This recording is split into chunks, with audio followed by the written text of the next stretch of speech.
This is the kid on Christmas Eve. My biggest birthday present right now, biggest Christmas present is to get these reviews done. Keep talking about basketball, stepping back on you one more time. It's Mikey B, and we're getting into the Minnesota Timberwolves team preview, taking a look at this squad and what has changed, what has come.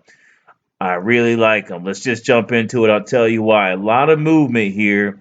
If we look at the guys that they waived, guys that were signed into training camp, big move. Rondé Hollis Jefferson, they let him go. That was an interesting move. Zaylen Cheatham is another guy they let go, trying to make a team. Tyler Cook, Aid Murphy, and Charlie Brown don't know those guys, but I know Rondé Hollis Jefferson, tremendous talent when he was on the Nets. Not sure why he's moving around the way he is. Also went over to the Toronto Raptors. Now can't hold on to a spot with the Minnesota Timberwolves. But with that said, acquisitions able to get Ed Davis. And then when we look at their draft, it looks like a couple guys were moved in, right? So Jordan, let me get to the top. Big draft pick for them, obviously, Anthony Edwards, right? It's not showing here, but Anthony Edwards was their draft pick, along with Jaden McDaniels, another big pick. Tyler Cook was interesting, right? I thought he would be able to make the team, however, he hasn't. But man, Jaden McDaniels and Anthony Edwards are tremendous pickups and something that can go a long way for this team if everything starts to blend in. They signed Malik Beasley to a big old contract this summer. They wanted the future with this kid, and they definitely fulfilled it with payment. Man, they got busy, and his pockets are full. So now we look at a team that is heavily talented, and we're going to have to look at this roster and see what they got from top to bottom. The depth chart is stupid. With the acquisition of Ricky Rubio from the Phoenix Suns, they moved a couple players for that. They still have D'Angelo Russell, their acquisition from Golden State. This is a solid front backcourt, okay? Solid. They're missing some defense here, and I think there's a guy by the name of Jalen Noel who's actually a scorer. Jordan McLaughlin, who's another guy that's more so a defensive guy than scorer. But those guys maybe have to come in and help out on the defensive end because right now the only weakness I see is D'Angelo Russell's slow, Ricky Rubio's slow. To have both of those guys on that point guard position playing the same role is a little bit dangerous. But look at that, right? It's D'Angelo Russell and Ricky Rubio. Apologize for cursing. It's not a bad backcourt. It's not at all. They got the passer, they got the shooter. Okay, I like it, and I do like Jalen Noel. I think Jalen Noel is a potential Fred VanVleet type impact player if he gets the opportunity. Not sure in this NBA he will because it's so stacked, but if he gets the opportunity, he can get the business done. All right, let's look at the next lineup here, the shooting guard position. They signed Malik Beasley, which it was a question mark for me. I don't know why. He's a good player. He's a good scorer. He has good intensity.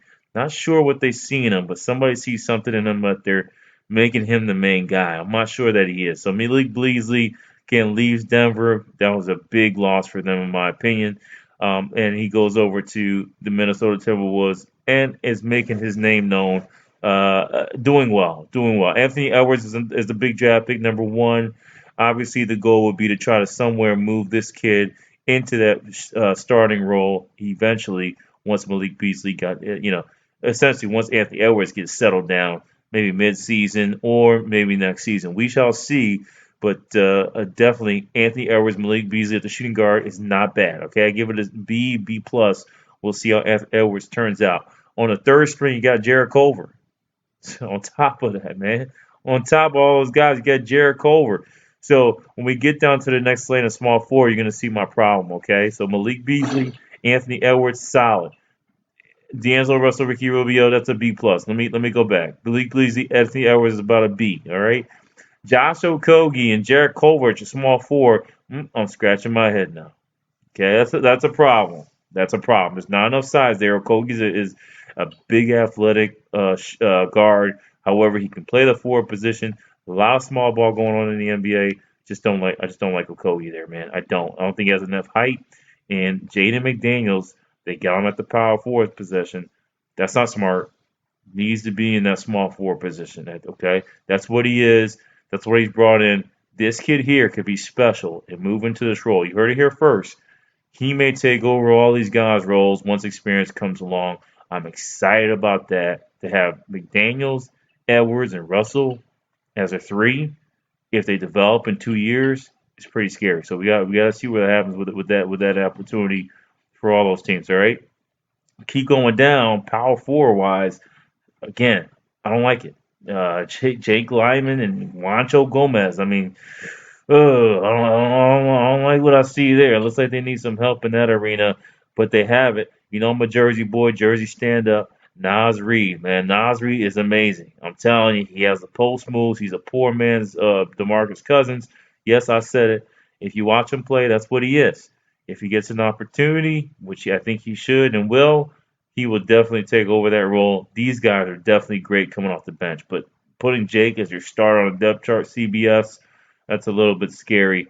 I like Nas Reed in that position. Now the starter obviously is Carl Anthony Towns, but he doesn't have any help here. He has Ed Davis as the backup. They need some more depth there at the center position. So I would say it's a solid C. It's a C because I'm worried about Anthony Towns gets hurt. They only have Ed Davis. Need a third guy there. Got too much meat at the small forward position, and there's guys you can move out of that role as well. So in all, pretty solid team. Like they have everything. I don't think they're going to be ready this year, but next year and the year after that, especially 2023, I think if they can hold this gelling team together, maybe even one more lottery pick to grab a shooting guard, excuse me, grab another small forward or a center would be interesting.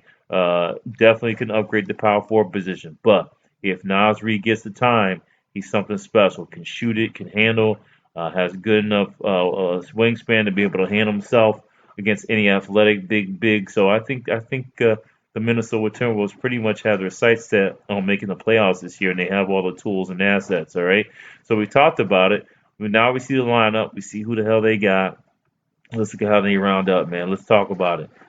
Are they better than Denver Nuggets right now? I would say no, just because of gelling. Okay, can they be better than Denver Nuggets? Yes, roster for roster, they can be. However, Jaden McDaniels, Anthony Edwards have to show up. All right, that's what would have to happen to match up with what they currently have with Jamal Murray, Jokic. That's kind of what's going to have to happen. Oklahoma City Thunder, they're better than those guys. Portland Trailblazers, even though they're sucking it up, I still have them as a playoff team. I know it's hard to see because they keep freaking shooting horribly. They don't play as a team. They don't pass around. But Portland's there. Is Minnesota better than Portland? I would say no. Okay, so Denver and Portland are there on top. That's two teams. Jazz, are they better than the Jazz? Minnesota. Right now, no, they don't gel like the Jazz. So that's one, two, three teams just out of Northwest Division. Okay. Now we're in the Pacific. Are they better than the Clippers? No. Lakers? No. Okay. You can make an argument for the Suns. You can make an argument for the Sacramento Kings. You can make an argument from the Warriors without Klay Thompson. Okay. I'm just being straightforward with you. There's enough firepower in the Minnesota Timberwolves to make some noise against those teams. So if I take two teams from here, I take one, two, three teams from here. You have five.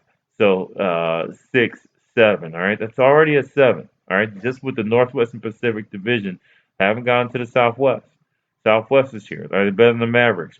Questionable. Right now, no. Houston Rockets, even depleted. No. Memphis Grizzlies. You can make an argument. New Orleans Pelicans. Are they better than that team? That's tough again. That's tough again, but I would say they got the edge. San Antonio Spurs, well coached, have the most athletic team they've ever had. Are they better than them? Without Popovich coaching, I would say they're about even. So already you're looking at 9 or 10 teams, right? I've been going over this videos for a while, and you keep seeing the East and the West. They're stacked. This is all about injury. There's players on all sides that can make plays and make things happen. It's all about injury at this stage of the NBA. Anyhow, I'm going to sign off here with my predictions. I think the Minnesota Timberwolves will make a push for the 8th spot, but they'll probably come in 9th or 10th, but make good grounds. If there's any injury to any of the top guys on the West, then that's their opportunity. That's their gate. That's their hope. Somebody gets injured, maybe a quick injury to Dame Lillard or CJ McCollum for an extensive amount of time. That's sad to say. That's sad to be for a player that's a fan of basketball to be saying, hey, if they have an injury, you have an opportunity. You should just get better on your own, but we have to be realistic. Minnesota doesn't have the experience at this time to be able to better than the rest. However, they will make strides. that are better than before. And if Cat goes all gravy nuts, two Jersey boys, Nas and Cats go crazy, there's a potential chance they could slip in the playoffs, but it's going to hurt somebody else really bad. So, anyhow, I'm going to sign off here. Mikey B with Mikey Step Back, Minnesota Timberwolves Review. I'm out of here. Peace.